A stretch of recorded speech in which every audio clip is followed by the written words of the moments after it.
Hey scholars, today is Wednesday, July 15th. This is going to be our read aloud lesson and it will be our only fluency phonics lesson for the week. So today's phonics focus is on the letter J, J. We're going to be reading a book called Jam and Jelly. If you notice, both of those start with the letter J, Jam and Jelly.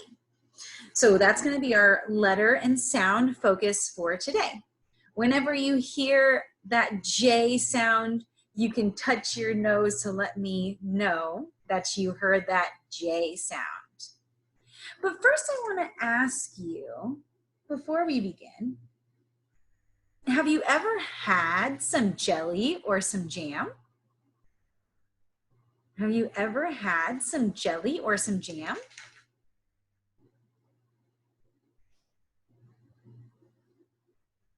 If so, how did you eat it?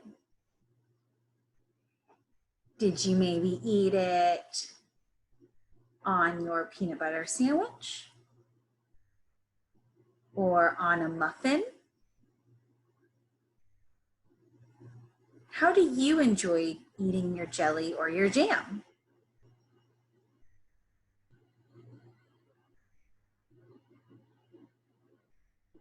Good.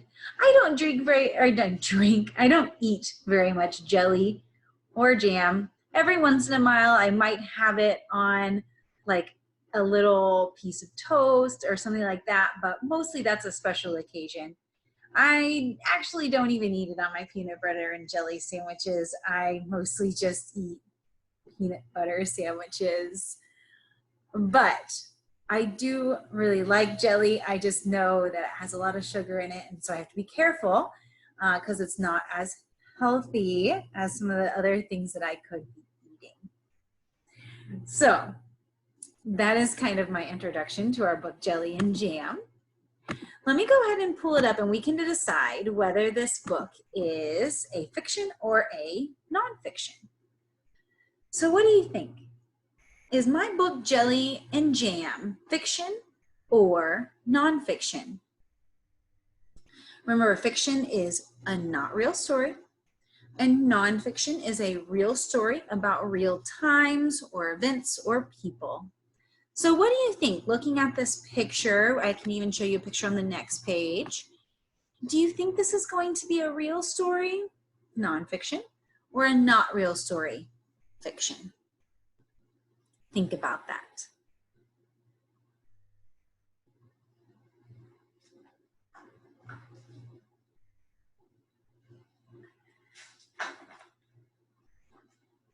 Good. So it looks like, from what I'm seeing here, our picture or story is probably going to be a fiction story. That means it's going to be a not real story. And there are some clues that give it away for me. I see that the two characters on my first page are animals, and that tells me that those characters as animals are probably going to talk and have conversations. And I know that animals cannot talk or have conversations, which almost immediately tells me it's going to have to be a fiction book. So remember, anytime you hear that J sound, like jelly and jam, you're going to put your finger to your nose telling me that you heard that J sound. So it's written by Joe Slade and illustrated by Fred Volke. So let's go ahead and read. Jan makes jelly. Jim makes jam. Jan puts jelly in jelly jars. Jim puts jam in jam jars. Oh, that's good so far, and kind of hard to read sometimes. So tell me, who are going to be my main characters in my story? Who are going to be the main characters in my story?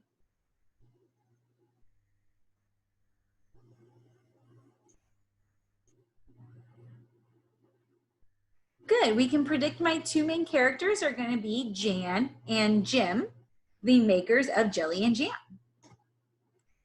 We need more fruit, says Jim. Jog over to Bob Bear's house. It's just a short journey. Bob Bear has lots of juicy berries. Do you remember Bob Bear?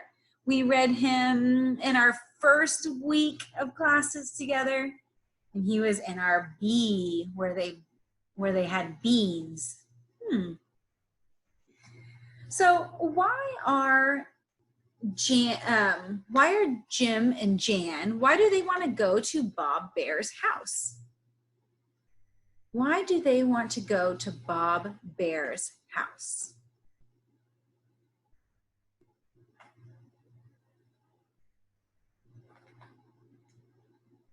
Good, because it says that they need more fruit. They're out of their berries, and they know Bob Bear has lots of berries in his berry tree. Jan jogs as fast as she can. She gets to the edge of the jungle. She sees Bob with his friend, Bev. Bob is jumping up and down. "What are you doing, Bob?" says Jan. "Making juice." "He's squashing says Bob. "He's squashing our berries," said Bev. "I can do that job for you," says Jan. "Jim can make juice and jam. I can make juice and jelly." Oh, that's so kind of her. So what is Bob and Bev? What are Bob and Bev making with their berries? What are Bob and Bev making with their berries?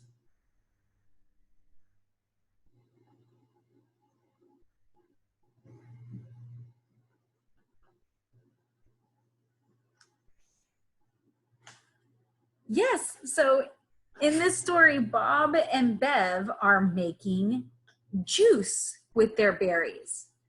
And Jam says, "Hey, me and Jim can do that. We can make our jam and jelly and our juice just for you guys." They put the berries in the cart. "Let's play a joke on Jim," says Bob. "I'll hide under the berries.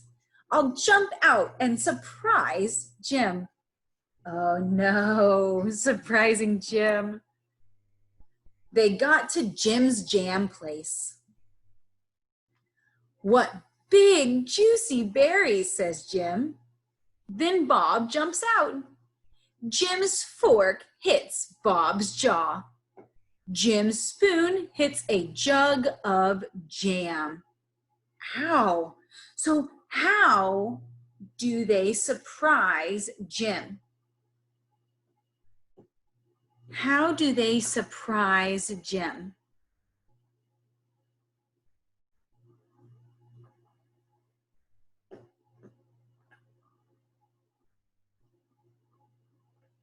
Good. So they surprise Jim by jumping out of the berries. Bob jumps out of the berries, but it doesn't go exactly as planned. What do you think's going to happen now? They've hit Bob in the face with a fork and a jam jar with a spoon. What do you think is going to happen next? What do you predict is going to happen next?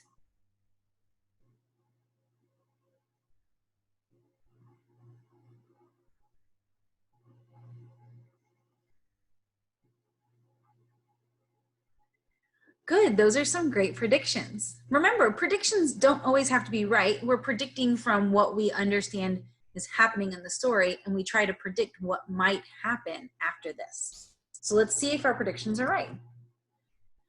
A jug of jam drops on Bob's head. Bob is covered in red jam. Jim, Jan, and Bev like the joke, but Bob does not think the joke is funny. So what did happen? Is this what you predicted would happen?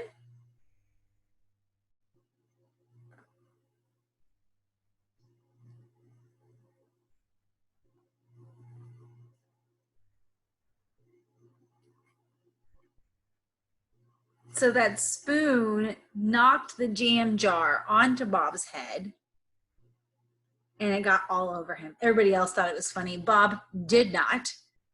Is that what you predicted would happen when the jam jar got hit with the spoon? If so, nice work. Bob goes home with 2 jugs of juice. Bev goes home with 3 jars of jam. Jim has 4 jars of new jam. Jan has 5 jars of new jelly. Yum!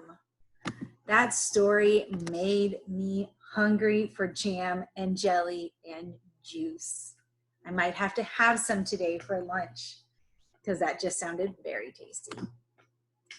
So now we're going to move into our presentation where we're going to practice some of our J words, and then we are going to do, that was weird, and then, I'm sorry, I'm having some trouble here.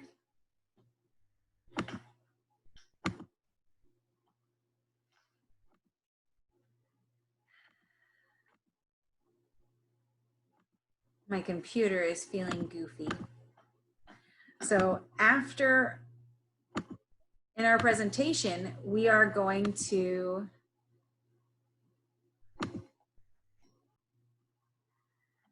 So now we're going to get into our presentation, and in our presentation we're going to do some more practice with our J words, and then we are also going to be doing our sight word practice like we've been doing for a while now. I apologize for a little bit earlier. It looks like I had some technical difficulties. It seems like my computer is working against me right now. So we're going to look at this first picture right here. Remember, our focus is on J words. So remember, our focus is on J words. So what do you think this is a picture of? What is this a picture of?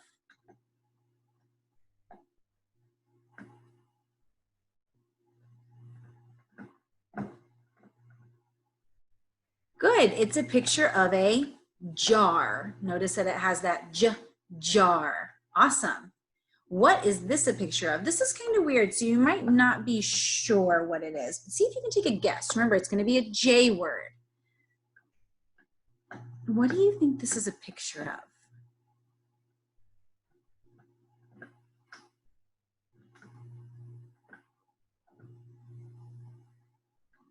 Yeah, it's the picture of a jug. We would call that a jug. Like you might have a jug of orange juice, right? So that is a picture of a jug. Oh, this guy is so cute. You might have seen him if you went swimming at the ocean before. What do you think that is? Remember, it's going to start with a J word.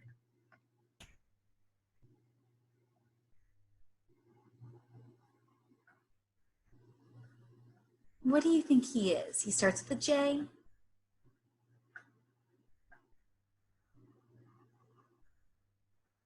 Good, he's a jellyfish. Awesome work. All right, this last word, you might wear this guy when it's cold outside. What would you wear that starts with a J? You would wear this if it were cold outside and it starts with a J.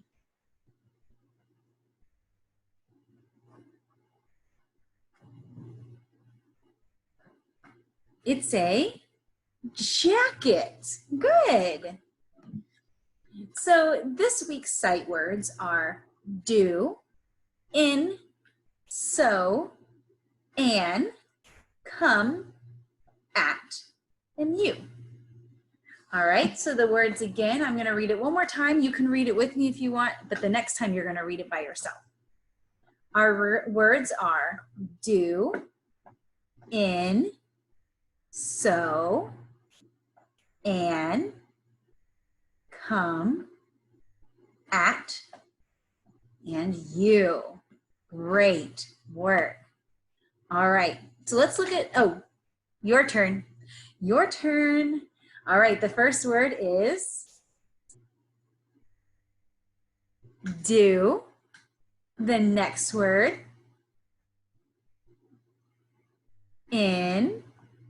Next is so, and, come, At. What's that last word? You. Good job. All right, so let's look at these sentences. Do you like kites? So I use do as a question word here. Notice that I use the word do as a question word here. Do you like kites? Sometimes we use that word do when we're asking a question. Do you like kites? Do you like green? So we might ask it when we're asking somebody about something that they like or dislike. Or somebody might say, do the dishes, right? They're telling you to do something and they're using the word do.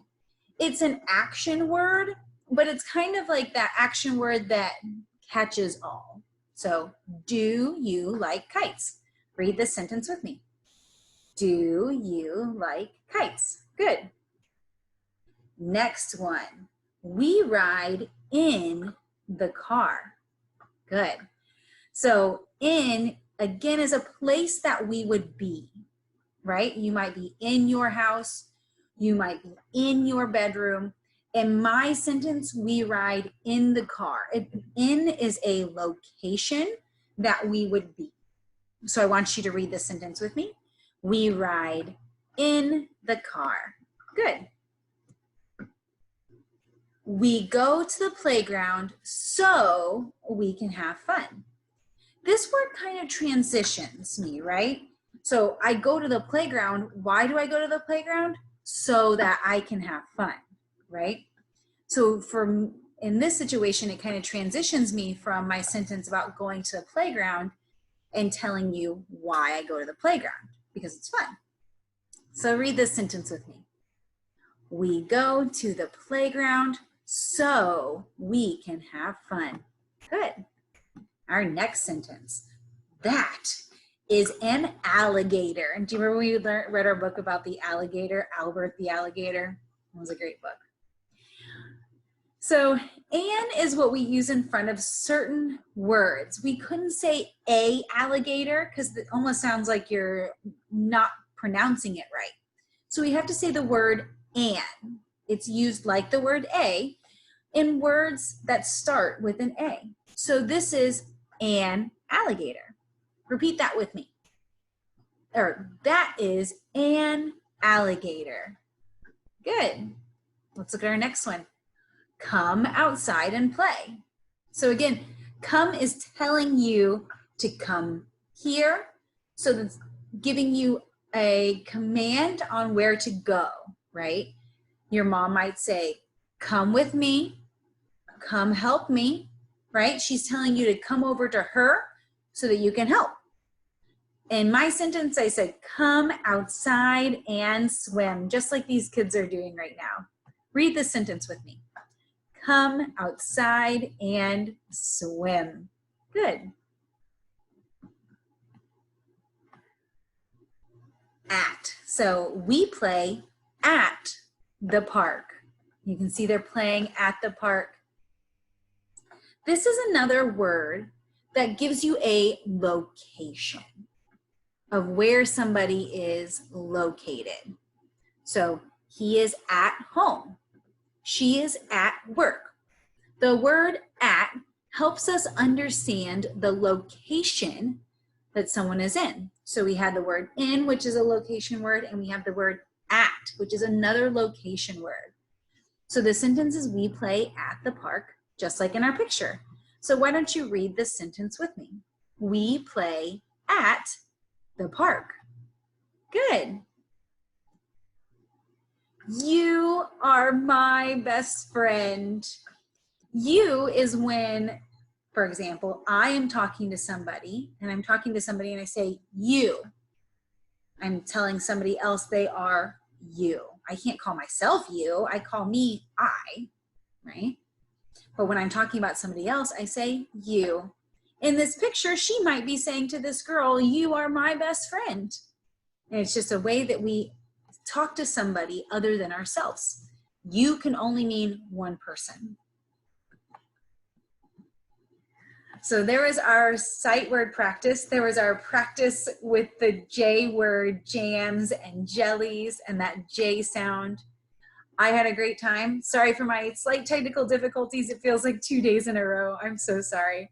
But I hope you have a wonderful day, and I will see you next time.